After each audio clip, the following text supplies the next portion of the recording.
I hope everyone understands.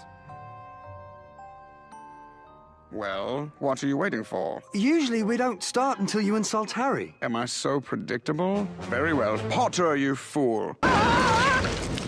Professor Snape, what happened? Used too much wolfsbane extract, looks like. He used one extra drop. That margin for error is pretty bloody slim. The spell was supposed to change our eye color. Why would we risk exploding skulls just to change our eye color?